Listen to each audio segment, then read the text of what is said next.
Hi అండి. అందరికీ నమస్కారం. Welcome to my channel. ఈ వీడియోలో ఏపీ ప్రభుత్వ ఉద్యోగులకు మరియు పెన్షనర్లకు పెండింగ్ బిల్లులు చెల్లింపుల తాజా సమాచారం గురించి అయితే తెలుసుకుందాము. వీడియో అయితే ఎక్కడ కానీ స్కిప్ చేయకుండా ఎండ్ వరకు చూసేయండి. అప్పుడే ఇన్ఫర్మేషన్ పూర్తిగా అర్థమవుతుంది. అలాగే వీడియో చూస్తున్న ప్రతి ఒక్కరు వీడియోకి లైక్ చేయండి ఫ్రెండ్స్. ఈ వీడియోని తోటి ఉద్యోగ పెన్షన్ మిత్రులతో అయితే షేర్ చేయండి. కొత్తగా మన ఛానల్‌ని చూస్తున్న వారు ఇంకా ఎవరైనా సబ్స్క్రైబ్ చేసుకున్నట్లయితే వెంటనే మన ఛానల్‌ని సబ్స్క్రైబ్ చేసుకోండి. దీని ద్వారా నేను చేసే లేటెస్ట్ వీడియోస్ అన్నీ మీ వరకు రీచ్ అవుతాయి. ఇక ఆలస్యం చేయకుండా వివరాల్లోకి అయితే వెళ్ళిపోదాము. ఫ్రెండ్స్, ఇక విషయానికి వచ్చినట్లయితే ఉద్యోగులు మరియు పెన్షనర్లకు సంబంధించిన వివిధ ఆర్థిక అంశాలపై ప్రస్తుత స్థితి మరియు ముఖ్యమైన అప్డేట్స్ ఇక్కడ వివరంగా అయితే తెలుసుకుందాము. APGLI final payments, ZPPF loans మరియు final payments, income tax returns filing deadline, retirement నోటీసులు మరియు సిపిఎస్ ఉద్యోగుల డిఏ అరియర్స్ వంటి ముఖ్యమైన అంశాలనైతే ఇప్పుడు పరిశీలిద్దాము. ముందుగా ఏపీజీఎల్ఐ మరియు జెడ్పీపీఎఫ్ ఫైనల్ పేమెంట్స్ నిధుల క్లియరెన్స్ కోసం నిరీక్షణ. ఏపీజీఎల్ఐ ఫైనల్ పేమెంట్స్ ముఖ్యంగా జూన్ నెలకు సంబంధించినది ఇప్పుడు ఎప్పుడు క్రెడిట్ అవుతుంది అనే దానిపైన అనేక మంది ఆసక్తిగా అయితే ఉన్నారు. అదేవిధంగా చిత్తూరు జిల్లాకు చెందిన జెడ్పీపీఎఫ్ లోన్ మరియు ఫైనల్ పేమెంట్స్ గురించిన ప్రశ్నలు కూడా వస్తూ ఉన్నాయి. ఈ బిల్లులన్నీ ప్రస్తుతం వెయిటింగ్ ఫర్ ఫండ్ క్లియరెన్స్ స్థితిలో ఉన్నట్టు సమాచారము. అయితే ఈ బిల్లులన్నీ ప్రస్తుత వారంలో క్లియర్ అయ్యి ఉద్యోగుల ఖాతాల్లో జమ అయ్యే అవకాశాలున్నాయని తాజా అప్డేట్స్ సూచిస్తున్నాయి. నిధుల విడుదల ప్రక్రియ ప్రభుత్వ స్థాయిలో జరుగుతున్నందున త్వరలో దీనిపై స్పష్టత వస్తుందని అయితే ఆశిస్తున్నారు. Income tax update. Income tax amount ఎప్పుడు క్రెడిట్ అవుతుందని చాలామంది అడుగుతున్నారు. దీనికి సంబంధించి ముఖ్యమైన సమాచారం ఇప్పుడు తెలుసుకుందాము. సెప్టెంబర్ 9 నాటికి సాయంత్రం 5 గంటల సమయానికి సుమారుగా 5,14,40,000 మంది ఐటీఆర్ ఫైల్ అయితే చేయబడ్డాయన్నమాట. 2025-26 ఇయర్‌కి సంబంధించి సుమారు 8 కోట్ల మంది వరకు పన్ను చెల్లింపుదారులు తమ ఐటీఆర్ ఫామ్‌లను ఫైల్ చేస్తారని అయితే అంచనా. దేశవ్యాప్తంగా 8 కోట్ల మంది దగ్గర దగ్గర పన్ను పరిధిలోకైతే రావటము, ఫైల్ చేయడం అయితే జరుగుతుందని అంచనా.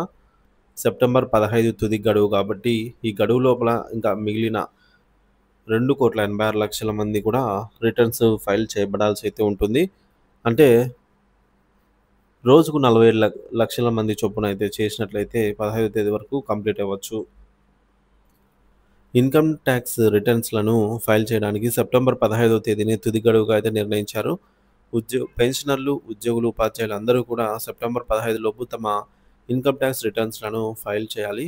గత 4 రోజుల్లో ఎక్కువ శాతం మంది ఈ ఫైలింగ్ జరిగినట్లుగా తెలుస్తోంది.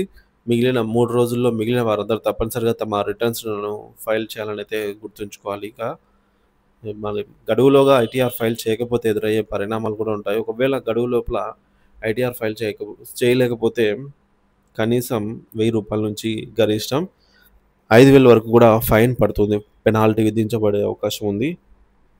కాబట్టి ఎటువంటి జాప్యం లేకుండా మీ ఐటీఆర్‌ను సకాలంలో ఫైల్ చేసుకోవడం శ్రేయస్కరము. ఇన్కమ్ ట్యాక్స్ ఫార్మ్ 16 లేదా ఇతర అవసరమైన పత్రాలను వాట్సాప్ ద్వారా పంపినట్లయితే ఈ ఫైలింగ్ ప్రక్రియలో సహాయం అందించే అవకాశాలు కూడా ఉన్నాయని అయితే సమాచారము.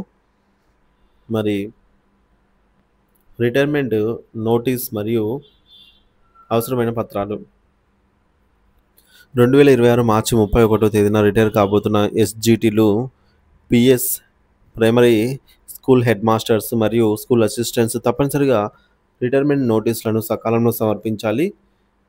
డివిజనల్ ఆఫీస్ డీఓ గారు, డివిజనల్ ఆఫీసర్ గారు అందించిన ఫార్మాట్‌లో సాఫ్ట్ కాపీ మరియు హార్డ్ కాపీ 2 పంపవలసి అయితే ఉంటుందని సమాచారము. ఇక ప్రైమరీ స్కూల్ హెడ్ మాస్టర్ మరియు ఎస్‌జీటీలు తమ దరఖాస్తులను ఎంఈఓల ద్వారా పంపాలి. స్కూల్ అసిస్టెంట్లు అయితే డిప్యూటీ డీఓ ద్వారా అయితే పంపాల్సి ఉంటుంది. రిటైర్మెంట్ నోటీస్‌తో పాటుగా డేట్ ఆఫ్ బర్త్ సర్టిఫికేట్, అలాగే పుట్టిన తేదీ ధృవీకరణ కోసం ఎస్ఆర్ సర్వీస్ రిజిస్టర్ కాపీ, తర్వాత నో డ్యూ సర్టిఫికేటు మరియు నాన్ అలిగేషన్ సర్టిఫికేట్లను కూడా జత చేయాల్సి ఉంటుందన్నమాట. ఈ పత్రాలన్నింటినీ సకాలంలో సమర్పించడం ద్వారా రిటైర్మెంట్ ప్రక్రియ సులభతరం అయితే అవుతుంది అన్నమాట.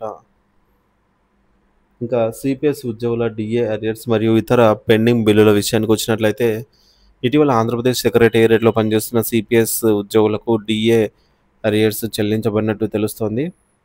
మిగిలిన సిపిఎస్ ఉద్యోగులందరికీ కూడా శుభవార్త. మిగిలిన ఉద్యోగులు కూడా త్వరలోనే డిఏ అరియర్స్ చెల్లించబడే అవకాశం ఉందని తాజా సమాచారం సూచిస్తోంది.